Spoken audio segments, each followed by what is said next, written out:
Good afternoon, everyone. Yeah, good afternoon. Please confirm that you can hear me. Yes, we can hear you, honey. All right. It's so good to have everyone on the call this afternoon. Welcome, everyone. I see a number of persons coming in, and our guest is already in the room. I see you, Mr. Dike Chukwumerije. Thank you for joining us this afternoon. My name is Annie Roland, and I'll be the moderator for this session. A big thanks to our facilitators and the organizers of this event, the Flippp platform, in the person of Flippp Series. Thank you so much for putting this together. And of course, a big thanks to Christian. He'll be the one to, admit us in. He's a sergeant at arms for today's event. Thank you, everyone, for joining us. It promises to be a very exciting time. We're going to be rubbing our minds together. We're going to try as much as possible to learn, unlearn, and relearn. We're looking at one of man's greatest assets, which is the mindset. It is often said that the biggest battlefield is the mind. Once you can conquer the mind, it just seems like it's halfway done and all of that. So even as we rub our minds together, I implore you to keep an open mind and be interactive as possible. Be present here, even as you set out time to be here. Try as much as possible to, voice out your opinions. When it's time to ask questions, please ask questions. And generally, let's just enjoy ourselves. So I say welcome. I see a number of persons here. So let's start off with a very quick introduction. Like I said, my name is Annie Roland, and of course, I'll be the moderator for this session. So let me see people in the chat box introduce themselves. I want to say your name. Tell me where you're joining us from. Tell me how your day is going. Let's see reactions in the chat box. I think I'll go first. Okay, I've already said my name. My day is going so well. I've looked forward to this, and I'm so excited about this webinar. So yes, I want to see reactions in the chat box. Please introduce yourself.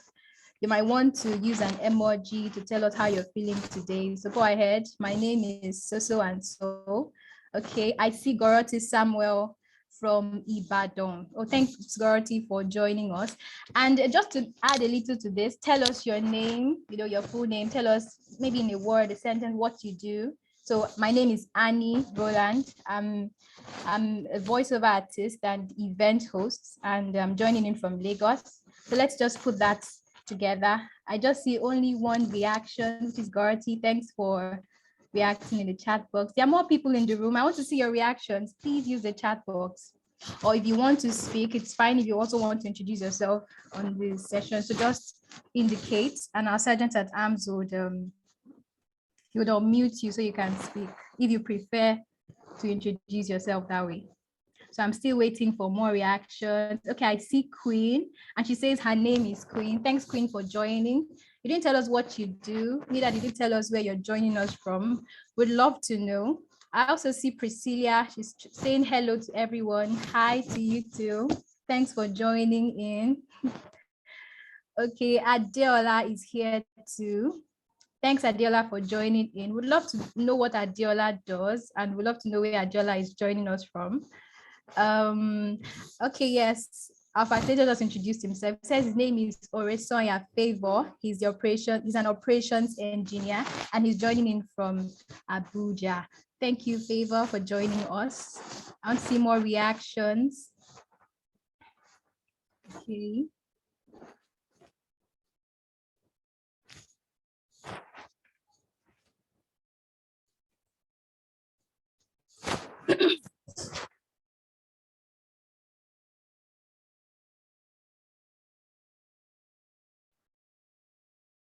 All right, I see more reactions in the chat box. Okay, this is getting more exciting. So I see my name is Fumilola Alabi. Okay, just 1 second. Fumilola Alabi. She's a human resource officer. She's joining in from Abuja. And she says that her day is going great. Thank you. It's good to know that your day is going very great. And another person here says, good day. My name is Aisha from Abuja. My day is going on well. It's cold and it's busy. Yes, we've had really cold days recently. And yes, busy days. Oh, that's good. I'm a research consultant. I will listen remotely, please, because I'm quite busy. Oh, that's fine. That's fine. It's so much that you've put out time, or you've set out time to join us. Thank you very much. Hello, I am Ekete Olwebube Ann. I am a soil scientist and I'm joining in from Oba, Anambra State. Oh, that's nice. Thank you, Ann Olwebube, for joining in. Also, Queen has reintroduced herself. Nice. So Queen says she's joining from Abuja and she's an auditor. Oh, wow, that's good to know. Adiola has also put up another one, and she says Adiola is joining from Ibadan. She's a student and a data analyst in view. Oh, big dreams there. Good looking out to you, Adiola. Thanks for setting out time to join us. Final year dental student, University of Ibadan, and he's an event decorator and a volunteer, SDG 2 and 3. And that's from Gorty Samuel. Thank you, Gorty, for joining in and adding this to your initial introduction. And the final one, but not the least, is Christian from South Korea. Hello, everyone. Businessman. He really sounds like a businessman. He goes straight to the point. Thank you, Christian, for joining us. Christian also doubles as our sergeant at arms. He's the one that will be doing a lot of admitting in and all of that. So just before we start off this afternoon, the topic before us, or what we are considering this afternoon, is the cybernetics of growth mindset. And you would agree with me that mindset controls a whole lot of things, and the mindsets it sets the pace for the things that you're open to and the things that you probably never consider. Your mindset would kind of give an attitude or a reaction to how you feel about certain things. So some people will never try some things. Other people will try some things because of the mindset they have, towards certain things. And marketers would attest to this fact, that it's easier to sell to someone who has a positive mindset towards something than to someone who has a probably no mindset or a closed mindset towards a certain thing. Now there are more persons joining us. Thank you, Odusi Oluwaseun from Nigeria. She said she's a human resource assistant and she's glad to be here. Thank you, Oluwaseun, I beg your pardon, for joining us. Thanks for making our time to join us. So we're still talking about mindset. And just to feel your pulse on what you think or what you know about mindset, I want you to use a chat box. Tell me, how does mindset affect you as a person? When you talk about mindset, what's the first thing that comes to mind? Just one word, or if you want to, 2 words. Keep it, strictly 2 words. What comes to mind when you hear the word mindset? What comes to mind? Mindset. Say, oh, this person has a certain mindset towards this. What comes to mind? What comes to mind? Okay, so Priscilla says thought process. Yes, thought process. I agree with that. That when we talk about mindset, like I said, it shows the attitude of somebody towards something. So it kind of shows their thought process. So sometimes when people speak, you can get an idea of the mindset they have. So you also have a peek into their thought process. I want to see more reactions. What comes to mind when the word mindset is said, or when you see the word mindset? Thank you, Shatu. He says thinking pattern. Thinking pattern. You can say, okay, this person thinks this way. This is how this person goes. You can tell from the process at which people would do things. You would say, okay, do step 1, step 2, and step 3. Some other persons want to do step 3, step 2, and step 1. So you can actually have a peek into their mind when you talk about mindset. Thank you very much for your contributions. Any other person who wants to tell us what comes to mind when the word mindset is said? Mindset. All right. So now, just before we go to the crux of the matter, I want us to look at 3 different scenarios. But before we do that, there are some modalities that our facilitator has indulged us to just to keep to. And it would be nice if our sergeant at arms could probably share the link to this webinar in the chat box, so that if there are people you think you would like them to be in this meeting, you could quickly share on your social media platform so they can be part of this. Now, very shortly, this session will be recorded, just so you know, and of course, to have your consent to.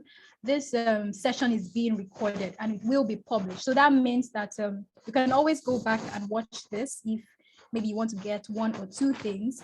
And you can also always, go back to this or refer your friends to watch this. So just so you know, this session is being recorded. And please, you've been doing so well. I give big ups to everyone on the call. You've been able to maintain decorum and all. So if you do need to speak, please just use the chat box. You want to say something, use the chat box. And just like I said, you've been doing so well. So we're also saying again that let's try as much as possible to express ourselves with the best language possible. I am sure you understand what I mean. And then, of course, the question and answer session will be open to everyone. So at the end, when our speaker, Mr. Dike Chukwumerije, is done speaking and talking about the cybernetics of the growth mindset, there will be question and answer time. At that point, you can ask your questions. You can ask your questions either by using the chat box or by raising your hand and speaking for all of us to hear you. But this is going to be as interactive as possible. Again, thank you for joining this session.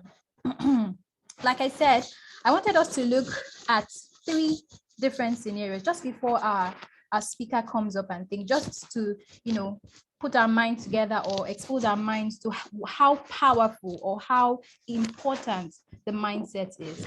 And the first scenario I want to look at is, for instance, we have a young lady, let's call her Titi, and Titi says that she would, she wants to do traditional banking. So that means that she would always have to walk into a bank to do her transactions. So despite the fact that she has an Android phone, she says, no, I don't want mobile applications. I don't want to use the USSD codes. But for every time I need to do a transaction, I would rather walk into a banking hall. Now, I just want to ask you, what do you think Titi's life would be like? You can use the chat box, you can signify if you want to speak, but what do you think this Titi's mindset concerning banking? Do you think there are going to be limitations, or do you think she would do just well in context in 2022? Do you think she would do very well? Do you think she would have a wonderful banking experience? What do you think? Do you think she'll be able to have probably more control on her finances if for every time she goes into a banking hall to do her transactions? What do you think Titi's life will be like? Anybody? Anyone? Just to confirm, our sergeant at arms, can people speak on the call? Is it possible for them to indicate and speak on this call?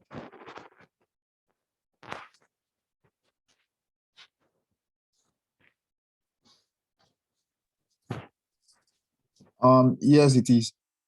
Okay, all right. So please, let's be as interactive as possible. If you want to say something, please unmute yourself and speak. Just unmute yourself and speak. I want us to just rub minds together. What do you think Titi's life would be like if she has refused to use mobile apps or USSD codes to run any kind of transaction? She'd rather walk into a traditional bank. What do you think her life would be like?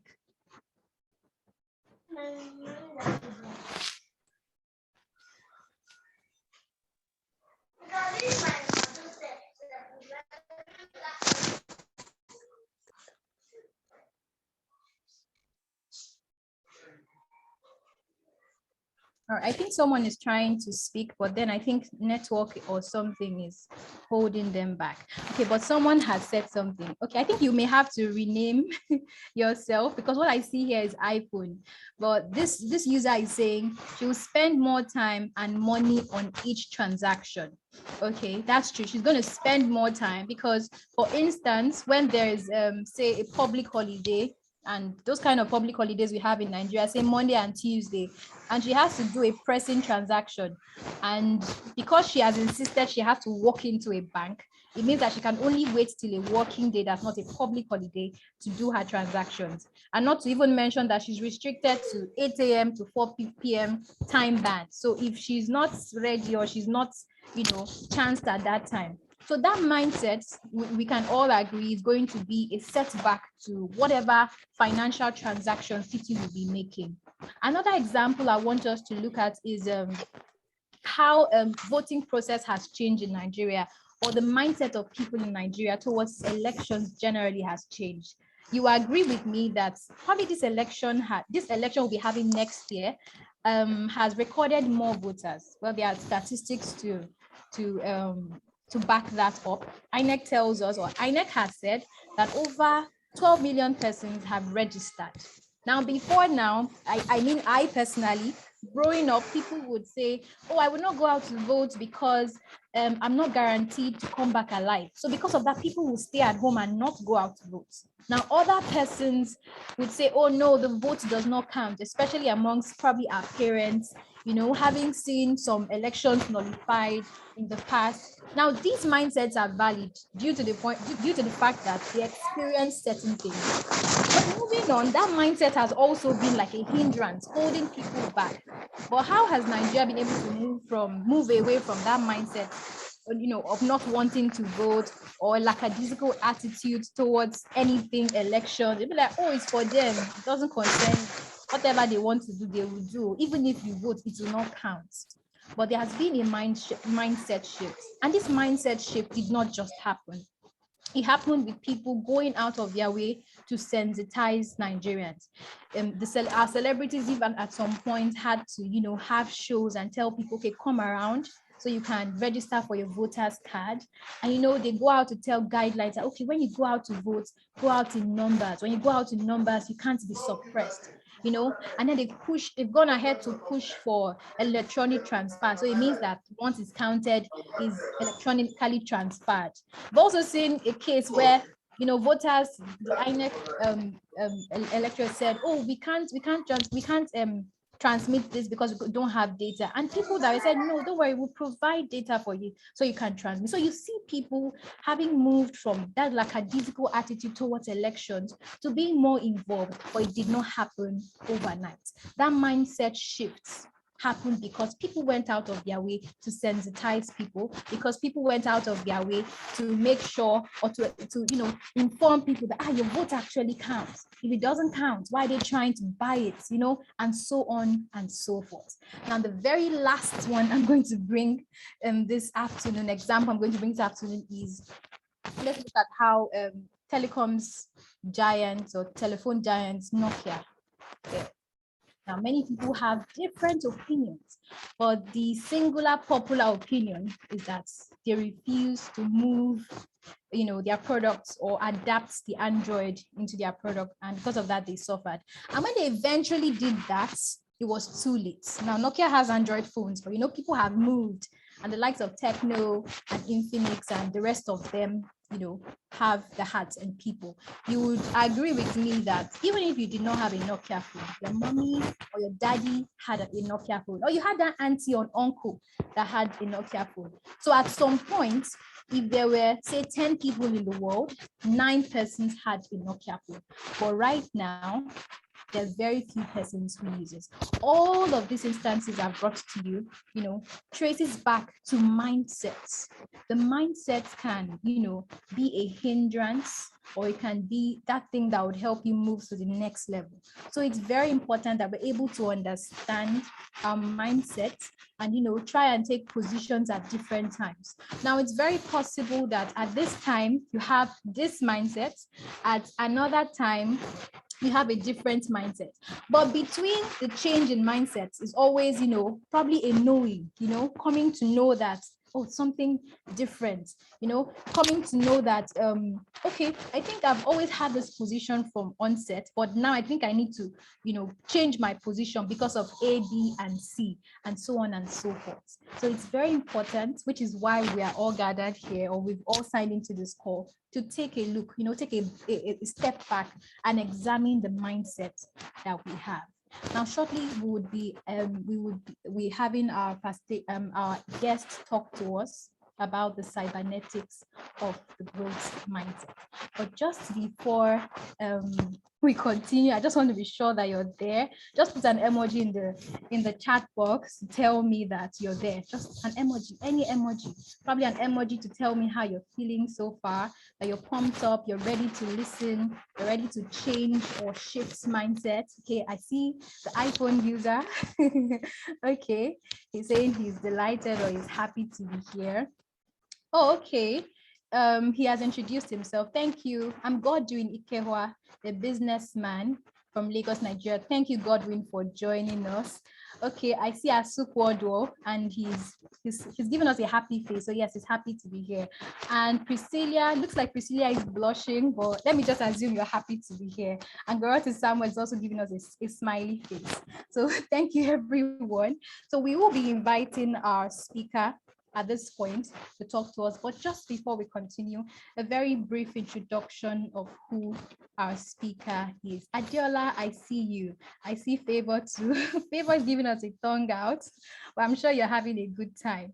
All right, so we're going to be looking at our guest. I keep saying facilitator, I beg your pardon. Our guest today, Mr. Dike Chukwumerije. By the way, it's so good to have you on this call. Thank you so much for joining us. And just before it comes in, I'm going to read a very short citation of our guests this afternoon. Dike Chukwumerije is a writer, author, performance poet, and public speaker. And he is the CEO of Simply Poetry Limited, a production company that uses poetry and theater as a medium for engaging with socio-political discourse. Today, he'll be speaking on the cybernetics of the growth mindset. Please make welcome Mr. Dike Chukwumerije. Good afternoon, sir. Thank you so much for joining us. You may want to unmute. Good afternoon. I don't know how audible I am. I can hear you, but I'm going to ask others on the call if they can hear you. You can hear him, just use the chat box, say, yes, I can hear you, or just say, yes, I can hear you. But if you can't hear him, just say no. So he'll probably adjust from his end. My network is a bit, it's going in and out. So can you hear me, everyone? Okay, I can hear you. Let's see reactions in the, okay. Fumi says she can hear you. Favor says we can hear you too. Okay. Please go ahead, sir. Okay. So it's my pleasure to be here and to talk about the cybernetics of the growth mindset. I had to look up the word cybernetics. I mean, I am familiar with it, but not familiar enough with it for it to make sense to me in the way it was used in the title. So I had to look it up. And I realized that in short, it refers to the science of automatic control systems. So like the nervous system, which we all have. So for instance, if you accidentally, without knowing it, put your hand on a hot thing or put your hand in fire, you would immediately draw your hand out. You don't have to think about it. You don't have to say, oh, I put my hand in fire, let me bring it out. The moment you touch something hot, your hand will just jump back automatically because of your nervous system. It activates that reaction automatically. Or the way that if you put something in your throat or at the back of your mouth, you will just swallow it. How we swallow automatically. So that's an automatic control system. It just allows things to happen without you having to think about it. It reminds me a lot of growing up. I grew up doing martial arts, and we would train. We would train a lot before competitions. You might be given a sequence of kicks, and you'll be asked to do it 1,000 times. It was very boring, but you just do the same kick 100 times, 200 times, 300 times, day after day after day after day after day. But then the result was that when you got into the ring and you were in a certain situation, you would find that you reacted without thinking. So you would kick, your body would react. You don't have to think about it. It's like you're on autopilot. So that's also what a cybernetic system is about. It's about auto control. So when you put the word cybernetics beside the word mindset, it's very apt, because a mind that is set is an automatic control system. The very word mindset, it speaks to a programming that has happened. Once your mind is set, it conditions everything else. How you see things, what you see, how you feel. It's like a filter. When your mind is set, you are pre-programmed to see things and respond to things in a certain way. Before you can think about it, you will respond before you think. For instance, if you're in love, that's a mindset, to be in love. So you're pre-programmed to ignore the person that you love. You're pre-programmed to ignore their shortcomings. You're pre-programmed to find their jokes funny. You're preconditioned to put up with their irritations and things like that, if you're in love with someone. And that's why when you fall out of love, all of a sudden the joke is no longer funny, because your mind is no longer conditioned to find the joke funny. So in a way, the joke was neither funny or not funny. It was always your mindset that made it funny or unfunny. That's the power of a mindset. Or if you're biased, if you're a tribalistic person, if you grew up believing that Igbo people are like this, Hausa people are like this, Yoruba people are like that, it's a mindset. So every time you are engaging with somebody from that group, you'll be more judgmental, you'll be more critical, you'll be more suspicious, you will discount their positive value. If they do something good, you discount it. You say, just wait. We'll see the real person soon. Just wait. This one is just a screensaver. When they do something bad, you say, hey, that's the person. Actually, I knew it. I knew that this is how this person has always been. So that's mindset working. Because ultimately, all of us, we live life from inside out.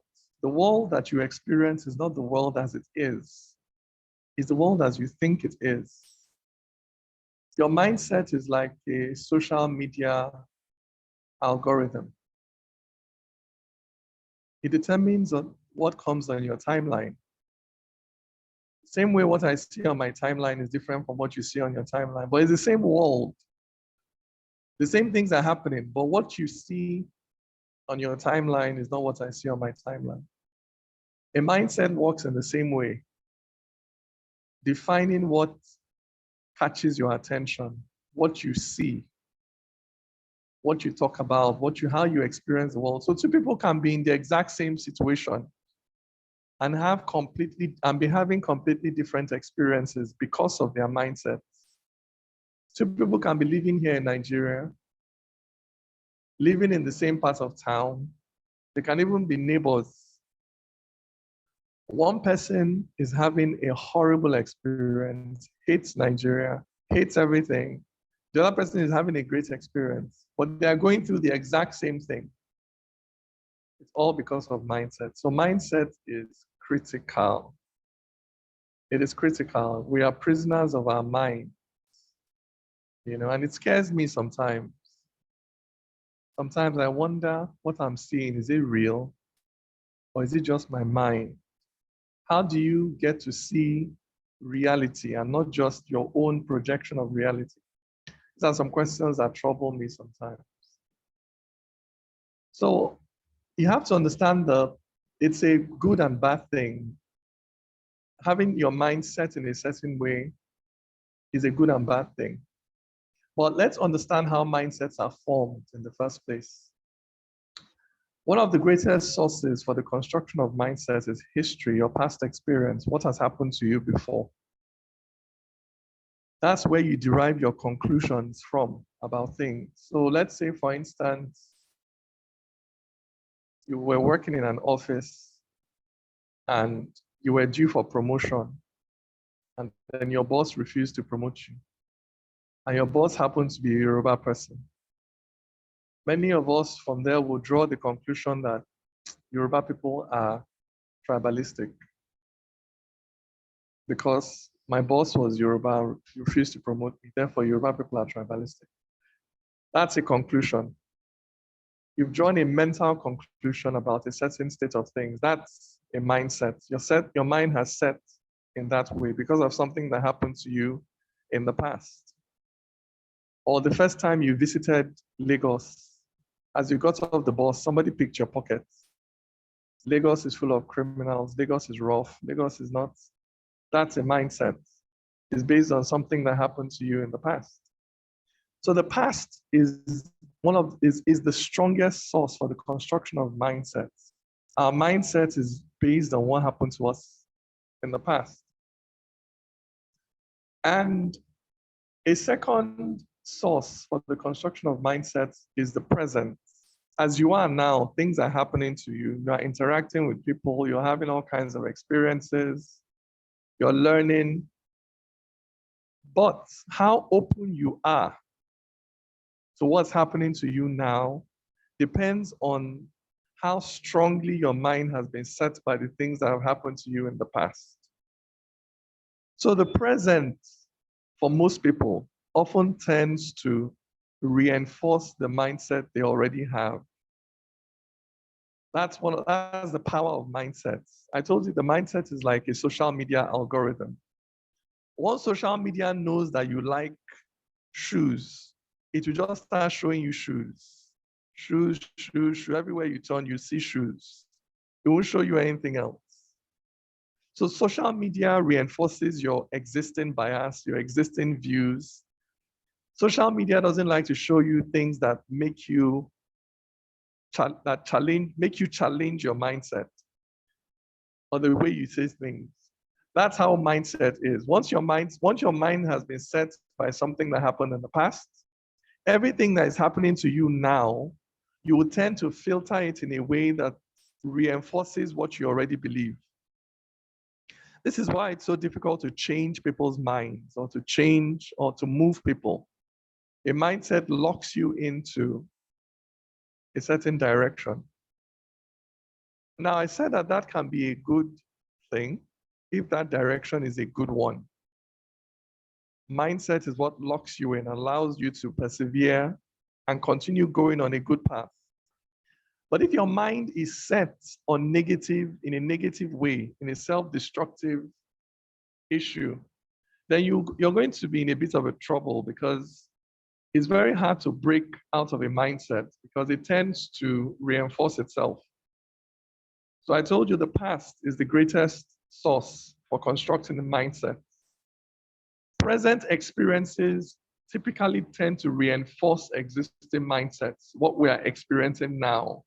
We tend to filter it through our existing mindsets. It's very difficult for somebody to hear or see something that really causes them to change their mind or to reorganize their mindset. But there's a third source for construction of mindsets, and that's the future. If you have a purpose, if you have a goal, if you have an objective, something you're trying to achieve, and you're striving towards something, the experiences you have trying to get there affect your mindset. One of the greatest impetuses or one of the greatest forces that you have to disrupt a mindset and to change it is having a goal that you're trying to achieve. Because when you find yourself not achieving your goal, it tends to cause you to question yourself, to question your methods, to question your outlook. Because a goal forces you to come out of yourself. There's an external thing you're measuring yourself against, not just how you feel. So let's say you're trying to I want to build a company that makes me 1 million naira every month. Let's say that's your goal, just as an example. But you have a mindset that Igbo people don't make good business partners. Maybe something happened in the past, and you have this mindset that Igbos don't make good business partners. But you have a goal, you're trying to build a company that makes you 1 million naira a month. And as you're trying to achieve that goal, you realize that your most profitable opportunities are in the Southeast, that if you want your business to succeed, it has to be in the Southeast. At that point, the reality of achieving your goal is in conflict with your mindset. And if that goal is important to you, it will force you to rearrange your mindset. The goal will force a disruption in your mindset. You realize that if I keep thinking like this, I can't achieve my goal. So I need to change the way I think. So there are 3 factors that go to constructing a mindset. The past, which forms the conclusions you have. The present keeps feeding you with information that tends to reinforce what you already know because of the way the brain works. But the future gives you the opportunity to disrupt your mindset if you want to achieve that future goal. That's why the most important thing in having a growth mindset is having a purpose. Having a clear purpose is the most important factor in having a growth mindset, because growth is a disruptive process. It means that you are constantly living where you are and moving into new places. So you are constantly having to discard and acquire, discard and acquire. That's what it means to grow. So if you want to have a growth mindset, you have to be future-minded. You have to be looking at an objective, at a purpose, at a goal that is outside of yourself. So that's the most important thing that I want you to take away. That's the first and most important point. Because in my interaction with people, I often discover that not a lot of people are clear about what their purpose in life is. Not a lot of people have very clear ideas about what their purpose in life is. And every time I talk about issues like this, I like to start with that question. What is your life's purpose? And how do you know it? How do you discover it? How do you know what you're here to do? Because knowing what you're here to do is the proper foundation for developing the right mindset to go through life. Now, if I ask you, and probably the method that is used in most places, when people want to discover their purpose, they start looking at what's my talent? What am I good at? That's the first question you start asking yourself, what am I good at? But really, that's not the first question to ask yourself to discover your purpose in life. The first question to ask yourself to discover your purpose in life is, what bothers me? What worries me about the world around me? What pisses me off? What really irritates me about the society, the world I live in? That's the first question to ask yourself. What burden am I here to bear? Which of the many riddles and puzzles that exist in this world do I find so intriguing that I'm willing to spend the rest of my life trying to solve it? What cross am I here to carry? These are the questions to ask yourself. These questions will lead you to discovering your passion. Your passion. The passion is a thought you cannot shake out of your head. It's a cry for help that you can't silence. You hear it in the night when you're sleeping. Out of the many things going wrong or dying in the world around me, that cry for help that I can't get out. It doesn't have to be a big thing. It may be the fact that, look, nobody in my family has ever gone to university. Nobody has ever run a successful business in where I come from. It may be particular small things, but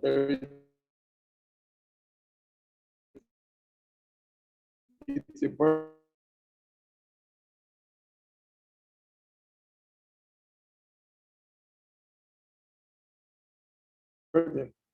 Now that's your passion. When you know your passion, you ask yourself, what's my vision? Saying by Robert Connick, American president, JFK. He said some people see things as they are and ask why. But I see things as they could be and I ask why not. So that speaks to vision, that in that area where you are so burdened, how would you prefer things to be? What's your alternative? How should the world be instead of the way you look at it now? That question is very important because it triggers your imagination. It triggers imagination. Imagination is one of the most powerful mental capacities we have as human beings. You see, it is because of imagination that we are different from lower animals. Because a monkey will always be a monkey. It is conditioned by the jungle in which it is born. A fish is conditioned by the river through which it swims. But a boy that is born blind can imagine colors. Somebody that is born deaf can imagine symphonies and sound and music. It is because of imagination that people that were born in a world of candles and lanterns were able to invent the light bulb. It didn't exist. There was nothing like that. Imagination. It's because of imagination that people that were born in the world of the abacus could invent the computer. Or people that were born in the world of the post office could invent the internet and email. Imagination is very powerful because it allows you to see an alternative future. And these are very important things to having a growth mindset. A mindset that is not tied to the past, that is not a prisoner of the past. Without that forward-looking capacity, without activating your forward-looking capacity, your ability to see into the future,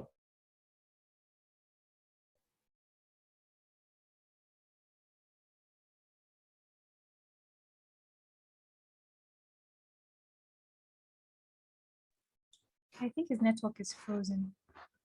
Can you hear me, sir?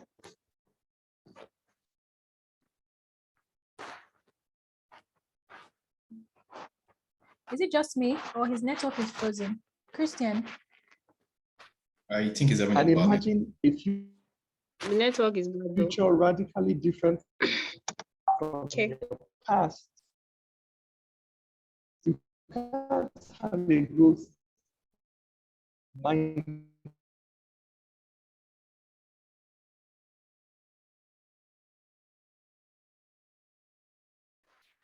I think our guest is having issues with his network. So let's all be patient. Most likely he'll log back in. So let's just be patient and wait for him to come back in. Okay. All right, thanks for the feedback.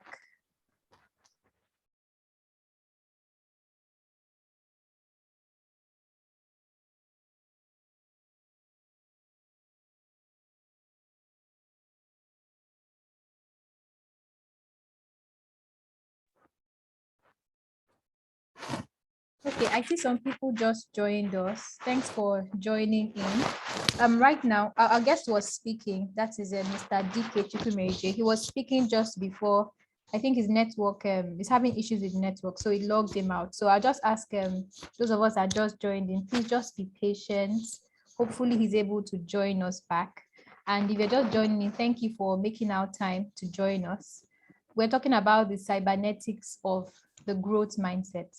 Our guest has Okay, I'm back. spoken a lot. Okay, he's back. All right. Okay. Yeah, sorry. And please, all of you, bear with me. The network here is crazy, but nevertheless, we shall make progress.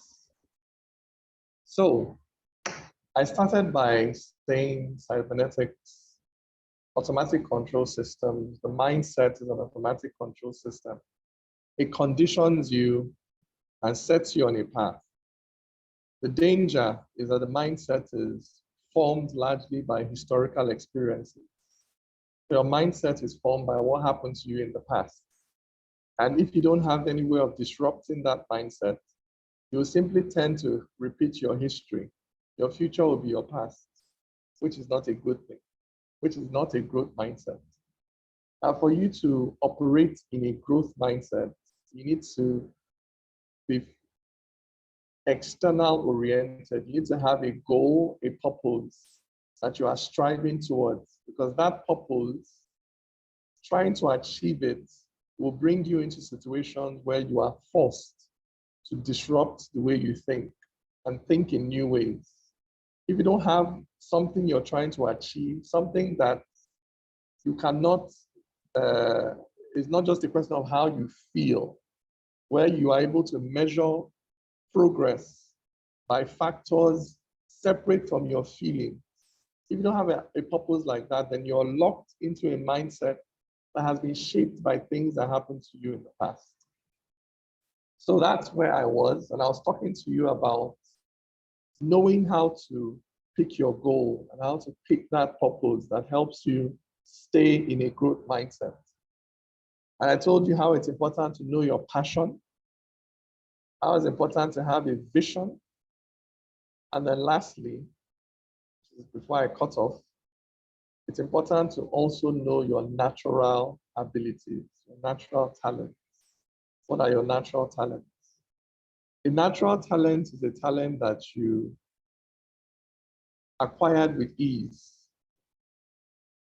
or it's a talent that is very difficult to acquire, but you found it easy to pay the price of acquiring it. That's your natural talent. You picked it up with ease, or you found it easy to pay the price of picking it up, no matter how high that price was. That's your natural talent. It's important to know your natural talent because you cannot successfully pursue and achieve your purpose without using your natural talents.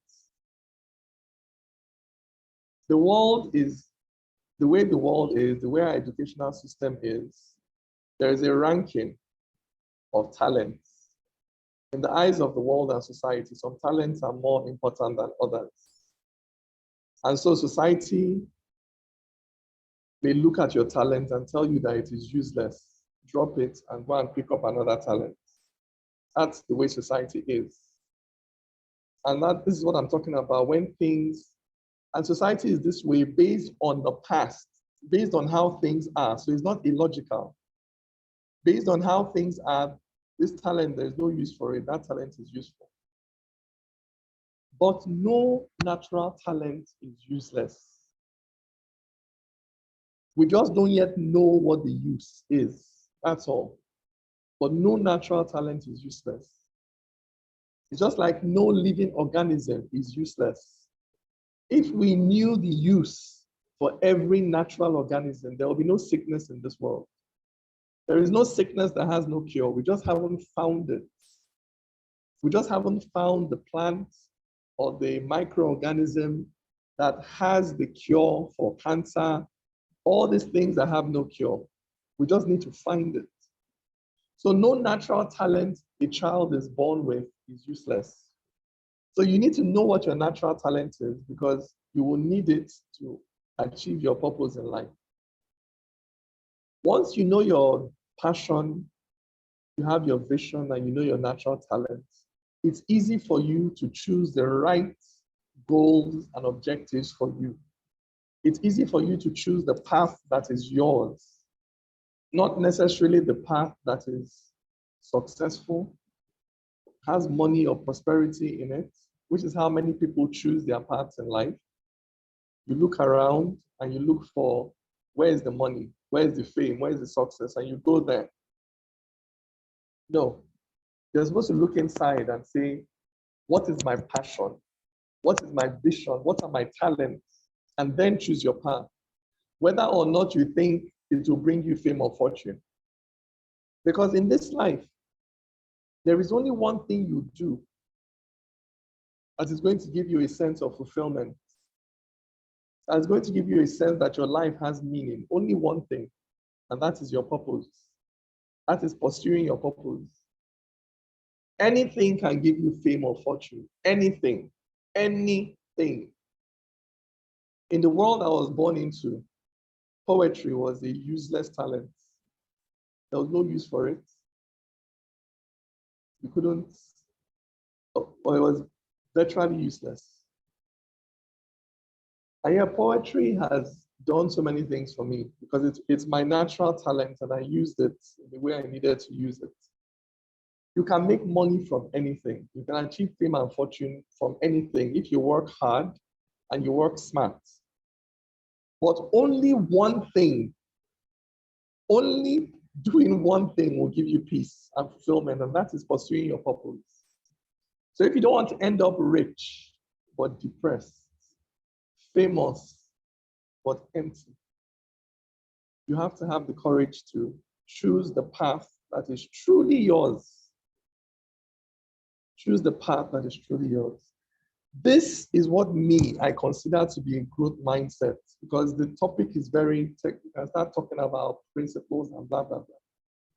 In terms of having a mindset that is growth oriented, that is constantly being disrupted, that is constantly learning and moving, it's about being focused on your purpose in life and pursuing that purpose. Once you are pursuing your purpose, you will constantly be growing. You will constantly be learning. You will constantly be evolving. When you are not pursuing a purpose that is yours, you will be stunted in your mentality and in your growth. So that's the important thing about the growth mindset. It is anchored on having a purpose that is yours, is what activates the growth mindset in your life. So I wanted to avoid, because when you talk about mindsets, they lock you in. So my first concern is, are you locked into the right path? Has your mindset locked you into the right path? If your mindset has not locked you into the right path, then you need to break out. You don't need to be reinforcing that mindset.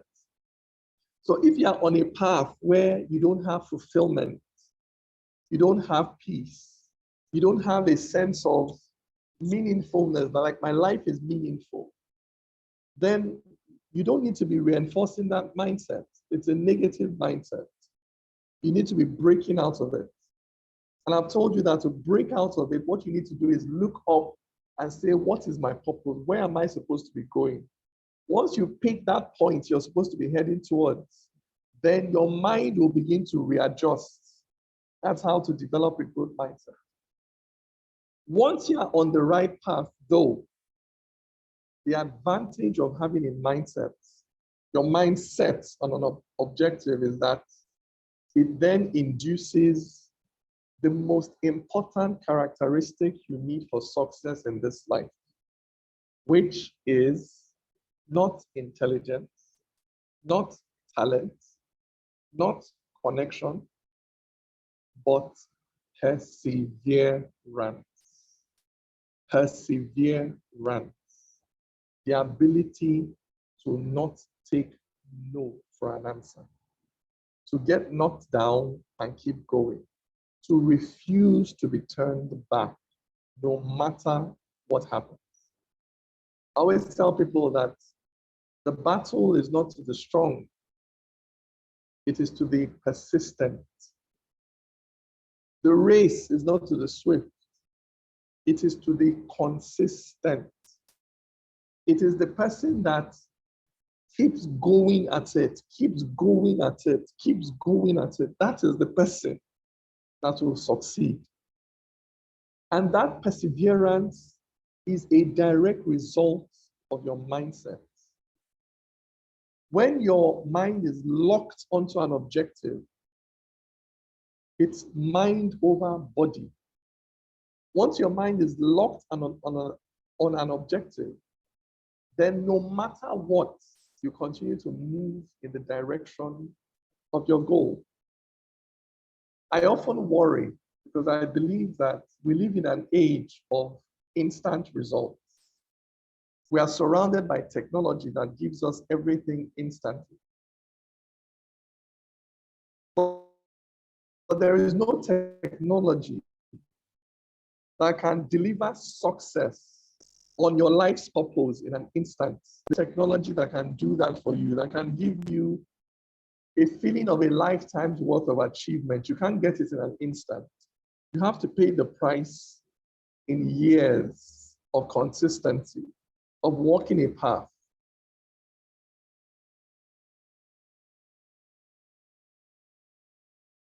Of staying true, of staying the course, of stability is not a physical one. It's not about physical strength. It's about mental strength.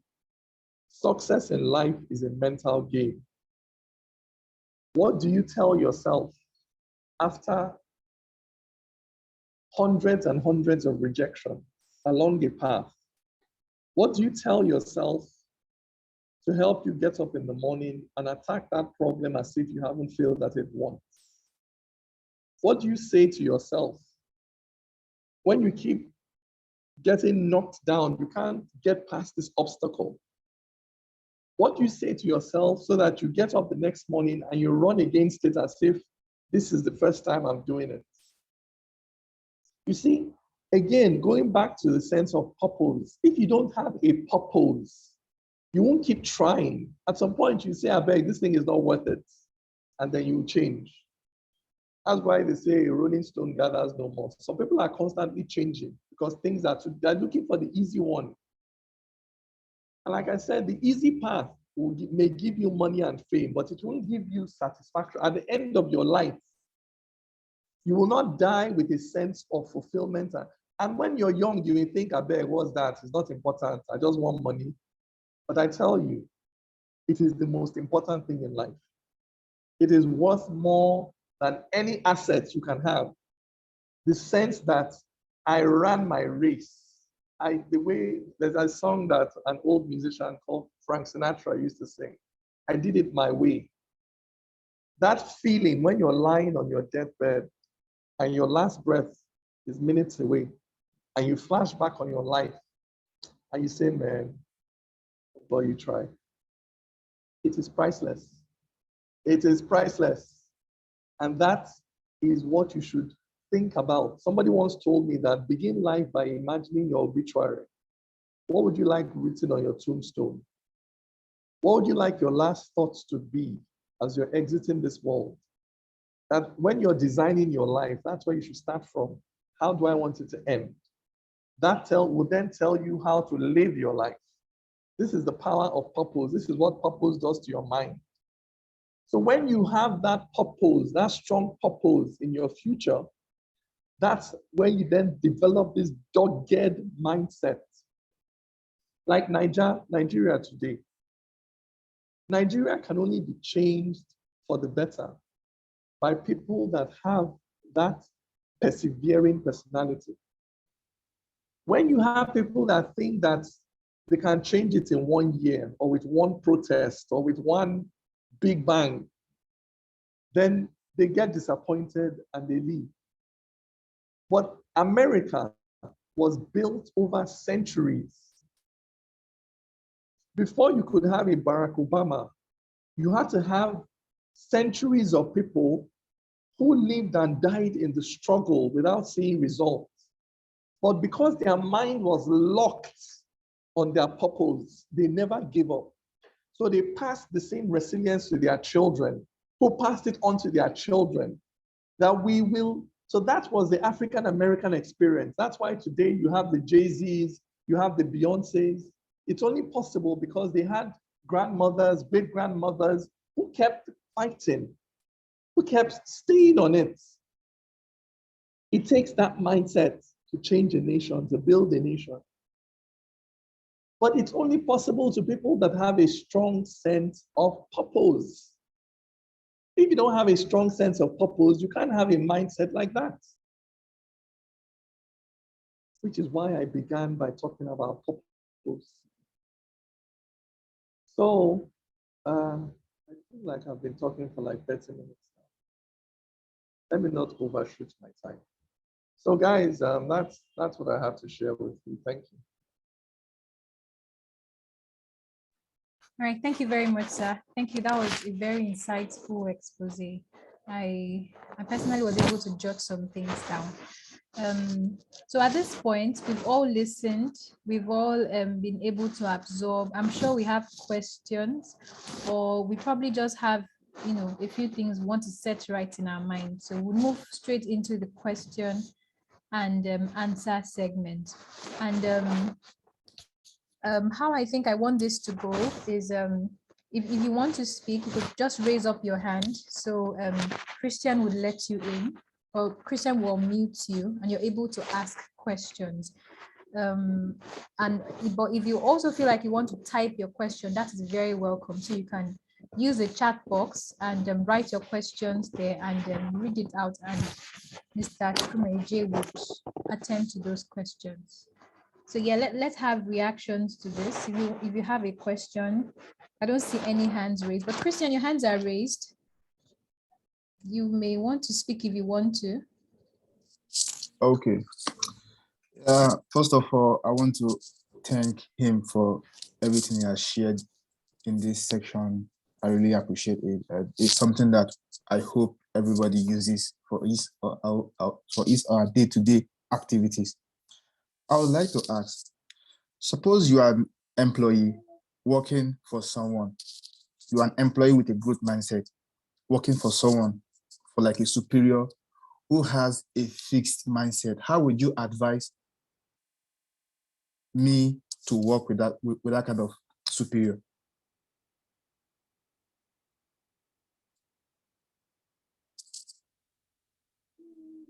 Okay. Mr. Dike, the floor is yours.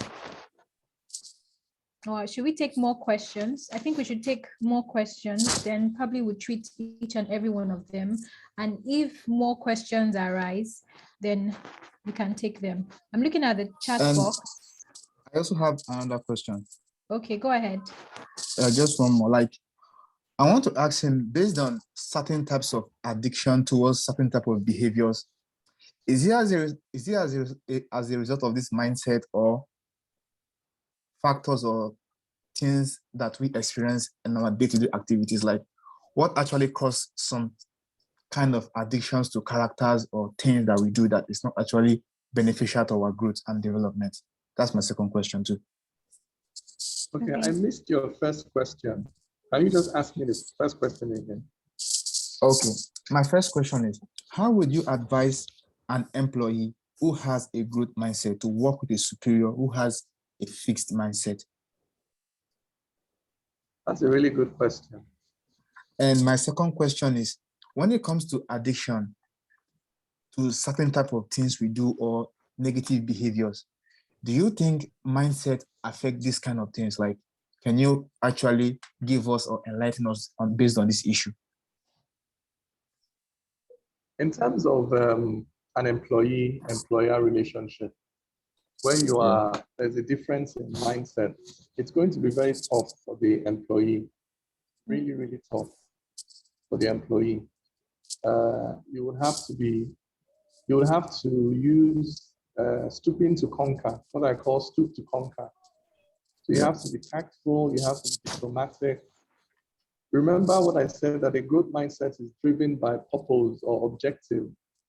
So you have to put the objective first and not your own. So you may not like how the employer talks to you, you may not like how the employer treats you, but you have to say, okay, what do I have to do to ensure that these objectives are achieved regardless? Sometimes it may mean that you have to suck up or pretend to suck up or, just play the game, play the office politics to ensure that those objectives are achieved. Or sometimes it may mean there are instances where you may need to confront the employer it varies from situation to situation. But if you make yourself a slave to your objective and not to your ego, so the objective is not for your employer to treat you better or to be nice to you. Or the objective is, I want these goals achieved. I want to be able to achieve these goals in this office. What do I have to do? How do I have to be with this person to ensure that these goals are achieved? If you ask yourself that question, then it's easier to see what you need to do in that situation. And then if there is nothing you can do that will allow you to achieve the objectives in that particular work environment, then you have to really begin to think of changing the work environment entirely. You know, so it's hard for me without specifics to know. I've been in a situation like that, you know, and I had to do a combination of, sometimes I have to be very diplomatic. You stroke the person's ego, so that some things can pass, you know. But there were also times when the person you're dealing with is a bully. And so in those situations, there are times when it's important to stand up to a bully. That's actually what makes them back down. So if you're dealing with bullies, the more you back down, the more it feeds their propensity to oppress you. But the moment you stand up, then they back down. So it depends on the situation and how you're going to handle that. Either way, it requires wisdom. You have to apply wisdom. All right, As thanks to a the lot. second question, behavior. What locks you into bad behavior, negative behavior, self-destructive behavior? Habits. You know, habits. Once you form a habit, habits are hard to break. So bad behavior is essentially a habit. You know, whatever the bad behavior is, it's a habit. To break out of it is where you need to disrupt your mindset, because your mindset reinforces your existing behavioral pattern. Whatever mindset you have is what reinforces your habits. This is why I was talking about how it's important to know how to disrupt a mindset. You have to think differently in order to conquer bad behavior. Bad behavior, and I assume you're talking about addictive behavior. When you're addicted to something or when you can't help, it's very hard. So it's not just that, oh, you did something bad. If it's something you can easily change, it's not a problem. But when you're dealing with addictive behavior, where you feel bad, but you find yourself coming back over and over again, repeating this behavior that makes you feel bad, then you are addicted. You are in this, and it's only the mind. It's only a mind shift that can break you out of that. You know, so you need to read or hear something and meditate on it for your mind to move to a different place. Once your mind moves, then the behavior will not be as addictive as it is. It's not an easy process. And sometimes you will need help, people around you reinforcing the new mental pattern you're trying to develop. So sometimes you need to reinforce it, both by talking to yourself, you know, putting that thing around you. But addictive behavior, a big part of breaking out of it is having that mental shift. You know? But it's tough. You know, I also know what it means to struggle with addiction. All right, thanks a lot. I hope that helps. Yeah, you have a lot. Thank you so much. All right, next question. Thank you very much, sir, for answering the question. Do we have any other questions in the house? Please be expressive as possible. If you have a question, you can either use the chat box or mute yourself and speak. If you have any question, you will listen to him talk about mindsets and how they can hold us down and how we can overcome a certain mindset and move to a better one. You know? So if you have a question, please indicate. Or There is one simply, question in the okay, chat so I box. see a question in the chat box. Yeah, thank you. So how can someone help or deal with a wife who has a mindset based on past experience, cast in stone, and continually refers to it during conversations. Okay, how can someone help or deal with a wife who has a mindset based on past experience, which is cast in stone, and continually refers to it during conversations? This is from Asufodo. Thank you for sending your question. All right, sir. It's a tough one, you know. I'm married myself. I've been married for almost 15 years now. So my mindsets,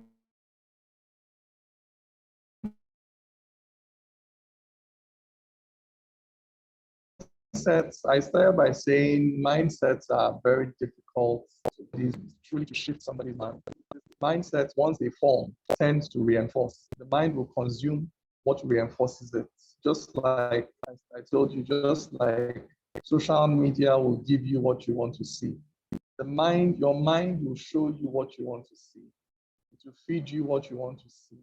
So if you're with a woman that thinks that, you know, all men are a certain way, she will not see all the things that you do that contradict that. She may see it, but then she'll forget it, she'll discount it, she'll keep waiting for you to do that one thing that proves her right. And the moment you do it, she'll hold on to it and she'll build her altars and her castle and her house. That's where she'll build it on. And vice versa. Once your mind is set about something, anything that contradicts it, you are likely to wave it aside as an anomaly, as fluke, as not proper results, whatever. You'll find your mind will give you a reason to wave it aside. The one that confirms your suspicion, even if it just happens once, you say, aha, that's it. So mindsets are very hard to shift. But conversation is important, that one continues to engage in conversation with the person, to constantly highlight the anomalies. Like, look, you believe this, but look at these other facts. Your mindset cannot make sense of, these things contradict what you think. It's important that that is constantly being highlighted. It's like working with children. If you want a child to learn, you have to repeat. Repetition is important to learning. I'm a spoken word poet, and a big part of my work is memorization, being able to retain things in my mind. And repetition is key to implanting things in the brain. It's very key. If you repeat and repeat and repeat, then it's lodged deeper and deeper in your brain, in your subconscious. That is why in every religion, in every faith, you find a lot of chanting, a lot of repetition, in every cult, because repetition is key to brainwashing, or what we call brainwashing is a negative way, but really it's just mindset, shifting the mind, shifting the brain. So repetition is that's why, like I said, in many faiths, you find they will give you things to repeat and repeat and repeat. So when you're dealing with somebody, you have to be ready to repeat the same thing over and over again. If she's saying, you keep saying no,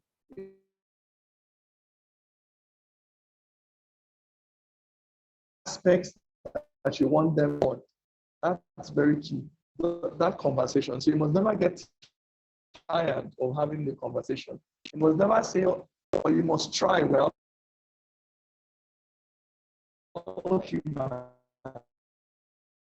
you can get tired, but you must understand that you can't simply say, oh, we talked about this thing last month. We talked about, I'm tired of the propensity you're trying to change.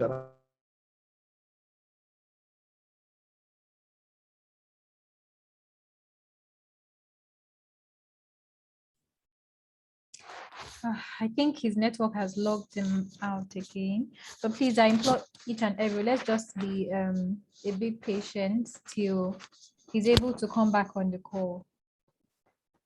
I'm trying to see if he's still on the call. Okay, he's still here. Oh, okay. Okay, let's all be patient. I see one other question in the chat box, and please don't hesitate if you have a question.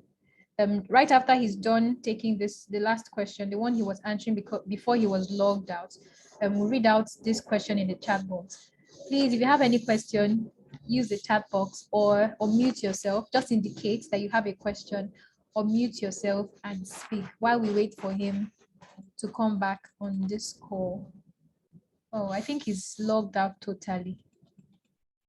Okay, so let's just exercise patience, and we'll soon be done in less than 20 minutes. This I'm call back. should I'm come. back. Oh, okay. All right. Sorry about that. So anyway, Mr. Supo, so the first thing is keep the conversation going, keep reinforcing. Don't get tired of talking about it and reinforcing what you would like her to take on board. And number two, love. Ultimately, these mindsets like this are rooted in trauma from the past, hurt, pain. So the more somebody feels love, the more they let go of the trauma from the past, and then the mindset corrects itself. So just making somebody feel, know that I love you, not just with your mouth, but with your action.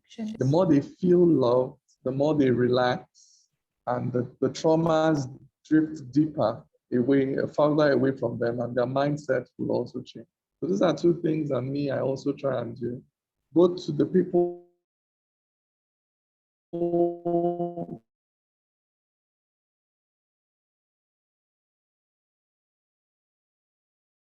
that I love, and to myself, because I have to also love myself and try and correct my own issues. Is there another? Yes, there's just one other question here in the chat box. Just do without video. Okay, so the question says, how does one thrive on his or her purpose in an unenabling environment? For instance, why there is a mass exodus of professionals today is to get a platform where they can achieve their goals and purpose. Now, for those of us who believe in a better Nigeria, but seems like a mirage, what can we do to break through and achieve our goals and purpose? Because honestly, the environment is disruptive. Thank you. So that is question. I know the word that resonates with this question is the Jackpa plan, which every young person is considering every now and then. It's understandable. When I was in my 20s, I left the country. I went to do a master's. And then after doing a master's, I stayed back. I went to the UK, did a master's, and stayed back for 3 years. And in my 4 years abroad, I realized that my own purpose is not there. My own purpose is here in Nigeria. And so I came back home, and I've been home ever since. I started this talk by talking about purpose. Know your purpose and follow your purpose. Even if it leads you to Afghanistan, Iraq, Iran, Syria, wherever it is, stick to your life's path. It will make you content. It will probably bring you money. It will bring you safety. It will bring you security. It will bring you whatever it is you're looking for. But have the courage to stick to your conviction. That place you think is safer. I have a cousin, that lives in America. He's paralyzed from waist down because he stopped to buy gas at a petrol station and was shot by a policeman.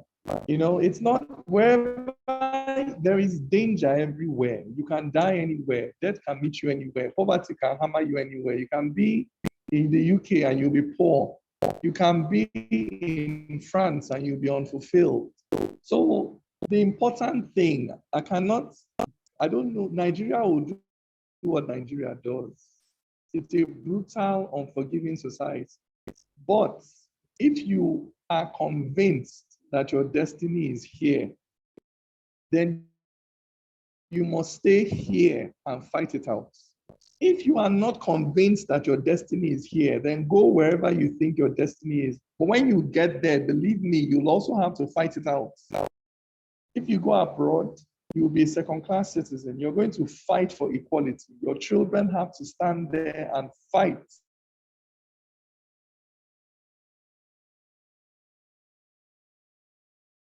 for equality, and they have to do it. They fight.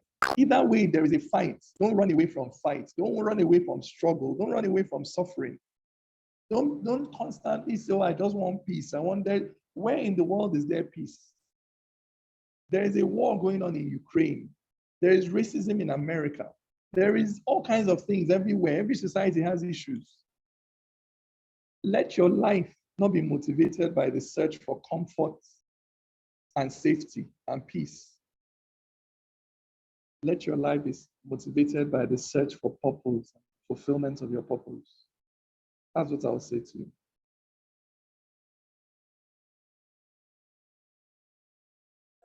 Thank you very much, sir, for answering that question.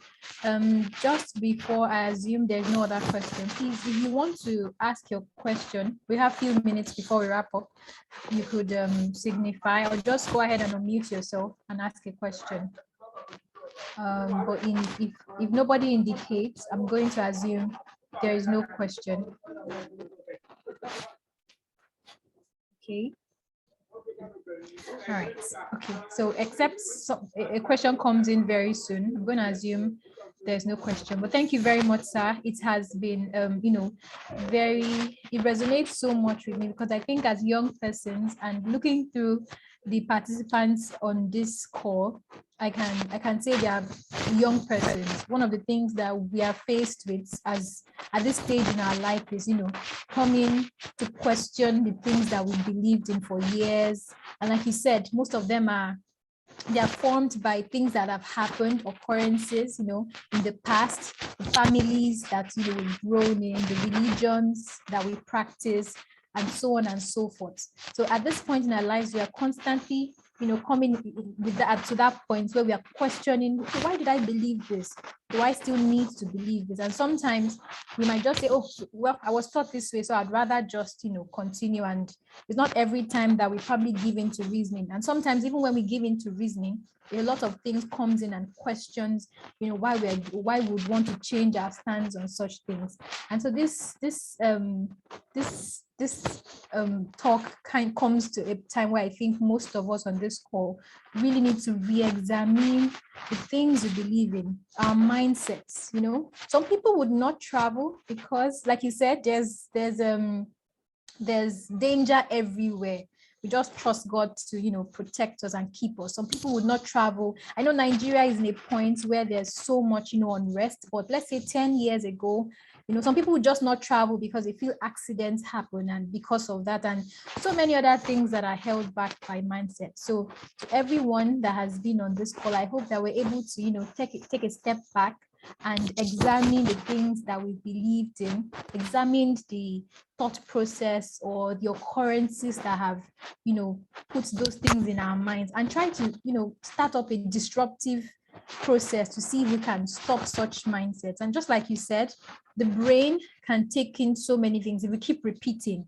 Like if you keep saying something over and over again, that's why people encourage people to affirm things at the wake of the day. So I would say when you wake up, affirm that it's going to be a good day, because it puts your mindset, in a space that, okay, it's going to be a good day. Good things are going to happen. Okay, I see Sheun's hands raised. Okay, Christian, please, could you unmute Sheun? So, hello, can you hear me? Okay, Sheun's in. Okay, yes, Sheun can hear you. Hi, good afternoon, everybody. Hi, Sheun, good afternoon. I'd like to sincerely thank Mr. Dike Chukwumerije. I've been in and out of the room because I've been on a production, but it's been exciting listening to him. I just want to say thank you for reaffirming the fact that we all have to put our minds in the right track or on the right track, because it's in the mind we either fail or succeed. If we don't put our minds, if we don't hold our minds tight, we tend to slip into other people's beliefs, other people's thought pattern, other people's say how, as to how we should live our life. You know, people, okay, parents, for instance, might tell you, oh, this is what I think you should do. But it gets to a time where you have to discover what you are supposed to do, what you were built to do. So I'm going to ask this. I'm one person who, by grace, I have several giftings. Before now, I used to not want to do too many things so that it looks like I'm focused on just that one thing that everybody knows that I do. But it dawned on me, I think in 2018, that rather than that, why don't I live fully? Why don't I expend all there is to my being? And then I started putting all those things to play. I started MCing, I started acting, I used to act as a kid, but I started acting again. I started doing voiceovers. I'm a photographer. That's my 9 to 5. It looked like I was chasing too much. But in my mindset, I'm telling myself, why not die empty rather than have too many things thought up saying, oh, maybe one day I might use it. Like I was on a production as a voiceover artist for USAID. I'm still a photographer. So I think it was about me getting to that point in my mindset where I thought, why not use it all? Am I wrong to have said, why not use your giftings? Or kudos to taking that step? What do you think, sir? I think you're absolutely on the right track. I don't know how. I think you've answered, because I agree with you. In fact, I remember I used to go to a church when I was in my mid-20s. I used to go to a church where the pastor always used to preach that you have to find the one thing. There's just one thing that you're supposed to do, or you have to find your one thing. And I used to be so confused because, like you, I was multi-talented. I had so many things I wanted to do. I'm a creative, but I'm also an intellectual. So I had so many things I wanted to do. And then I met my girlfriend at the time. We're talking about it. And I was just asking her, what do you think is, all these talents I have, and she said, why don't you just do everything? It was the most freeing statement anybody had ever said to me. Why don't you just do everything? What's the, maybe that's why I married her, because of that answer. So in the end, I did, I do, like you, I do it, everything. I write books, I read law, I work, I do poetry, I do theater, I do, so I also want to die empty. And I also believe that Nigeria, look, you can't just do one thing, you have to do many things. And that the society is so messed up that we all need to be looking for solutions. So you should be doing everything you can to see which one can work. You understand? We should all be doing everything we can to be producing as much content to see which one will work and help to cure something somewhere. So I absolutely agree with you, Sean. I think you're doing the right thing. Okay, thank you very much. I think I resonated so well with that question because I also think probably because we're young persons at this age, and Nigeria is such a place whereby we don't really, at the end of the day, when you're done with school, you probably may not do what you studied. So maybe you studied engineering, and 5 years down the line, you're really not working in an engineering firm. You're doing something very different. So I know persons come to that point where you have to shift. For instance, in this time, there's this massive move into tech. So if you're not in tech, it looks like you're missing out on something, or you're not really in the know and all. But I really hope that with how we are growing, as we proceed in our journey in life, I really do like the idea of dying empty.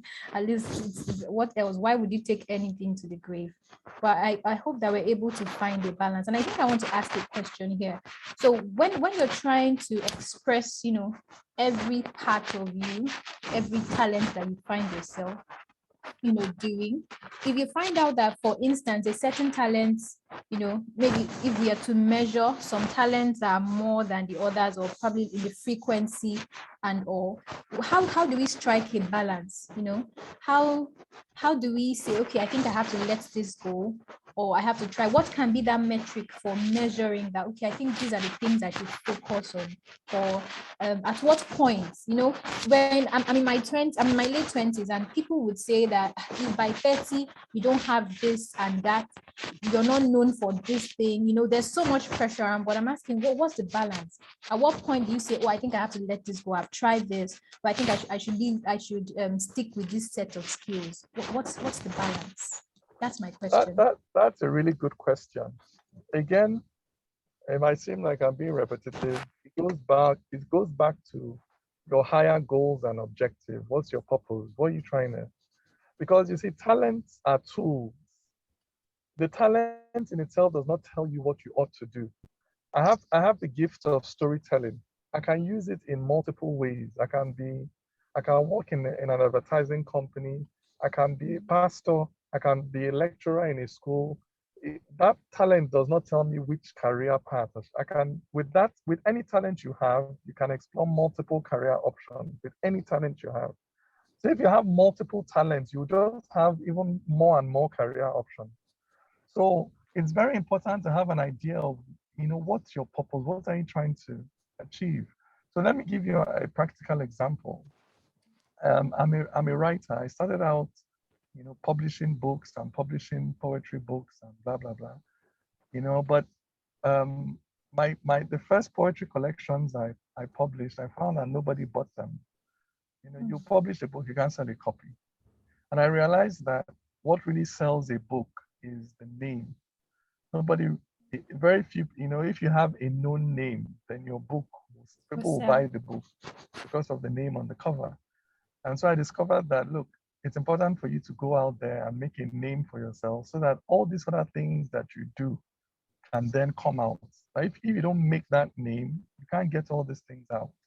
So I looked at all the different talents I had and chose the one that was most likely to make a name for me at the time. So I prioritized on that one and I focused on it. I didn't give up on the rest, but I needed one that would break me through the next level. And so I focused on that, which was public speaking and things like that, and used that to then leapfrog myself to where I needed to be so that my other things could come through, So it's that sort of being strategic about your life as you're growing older and saying, okay, what's my goal? Where do I want to be? Where do I see myself? How do I use my talents to get me there? Which of these talents would be most useful in this situation? If you have clear goals and objectives, it's easy to assess your talents and decide, because I remember having very clear conversations in my late 20s, about, I was speaking with my brother at the time. I had written about I had written about 9 books, and he was trying to convince me to focus on marketing the one he liked, the one we both liked the best. Okay. But I told him, like, this other one, I feel that it's funny, people will read it more, it's more populist. So let's focus on this one, because once I make a name, then we can sell any other one we want to sell. Mm-hmm. But we need the one that will, first of all, help you get your name out there. Mm-hmm. Yeah, so it's just being able to think like that about I don't think any talent should be given up. I don't believe that. I believe that there is a time and place for all of them, but at a certain time in your life, you may need to prioritize this one more because of what you're trying to get done at that time. You get me? So that's what I think about that. Okay. All right. Thank you very much. Thank you very much for answering that question. So in absence of any more questions, I don't think any other person has indicated. I don't see any more hands raised. I want to assume there are no more questions. Thank you very much, sir. It's been very, expository for me. I'm going to have to go back and question a lot of things and be ready to, allow that disruptive, thought process and all that would, bring a change in mindset. I think I would have to do, or we all would have to do that at different stages in our lives. A very big thank you to you. Thank you for making out time. We understand you're a very busy person, and blocking this 2 hours out of your very busy schedule. It means a whole lot to us. So from everyone on this call, thank you very, very much. It was really worth every second of our time. Thank you. Thank you for also taking out time to explain and answer our questions. Thank you very much. I'm going to ask Favor Oresoya if he has final words before we bring this meeting to a close. All right, thank you. Thank you very much, Hani. Thank you very much, Mr. Dike, Chukwumerije, Christian. Thank you so much, and everybody who took our time to participate in this session. Actually, I learned a lot. I actually wrote a lot of things. It's in my job. I was taking notes also, just like Hani, and I was like, wow, let me just sit as a student and learn. Mr. Dike, thank you so much. Thank you so much. You see, one can only imagine how you do it. I was actually studying your itinerary. The time I was talking to you the other day, I was studying your itinerary and I was wondering how you do it, how you balance simply poetry, like made in Nigerian projects, with other things, preaching, public speaking, and other activities. Even now taking time for Flippp 3.0. They are approached you and asked the question that, okay, sir, I'd love you to be the resource person for the next Flippp edition. And you were, no problem. I was kind of intrigued. Like such a busy person. Thank you very much, sir. It was, I'll say the last 2 hours, there about 2 hours, 40 minutes there about has been a highlight of the month for me. Yeah, the highlight for the month for me personally. And I'm sure it is for you also. Thank you everybody who took our time to attend this webinar. We have other webinars in the pipeline, and in due course, we are actually going to communicate that to you. And we hope you leave this webinar a better person, a changed person. There were a lot of points, and luckily enough, we were able to record this session, and it will be published. It will be posted on our YouTube page. That's before the close of today, or latest by tomorrow. It will be posted on the YouTube channel for us to access for future references. Thank you very much, everybody. We are in quest for time, and I'm sure a lot of us have other things to jump onto. This like the middle of the day, and we're so busy. And thank you once again. Thank you very, very much, Mr. Dike. Thank you very much, Annie. Thank you, Christian. Thank you. Thank you very much for having me. Thank you. Thank you. Okay, Thank so you. don't forget, we're supposed to take a picture. Our sergeant at arms, I don't know if he's ready for that. Okay, so I know many of us had to, turn down our videos just so would have, just so you'd be part of this all through. So at this point, if you'd want to take a picture, just, for future reference, and also I would just ask you to please indulge me this time, put on your videos, and we'll just quickly take a picture, and we'll bring this meeting to a close very soon in a matter of minutes. So our Sergeant of Arms, Christian, do we look good? Are we okay? I do that for my hand away. Okay, all right. All right, thank you. Let me just a minute, please. Okay. Okay.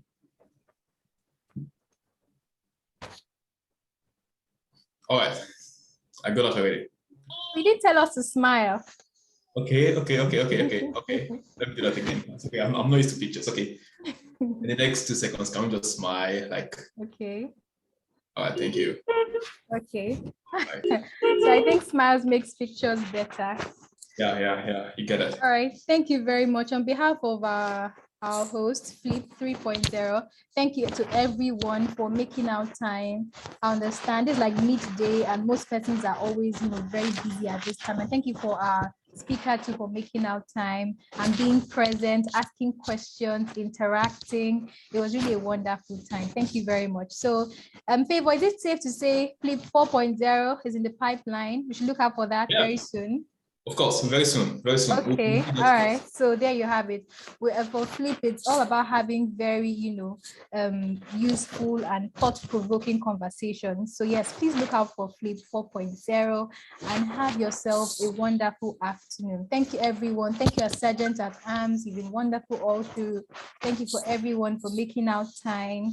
Thank you, thank you, thank you. My name is Annie Roland. I'm most likely to see you in Flippp 4.0, but till then, have a wonderful afternoon. Bye. Bye-bye. Thank you, everybody.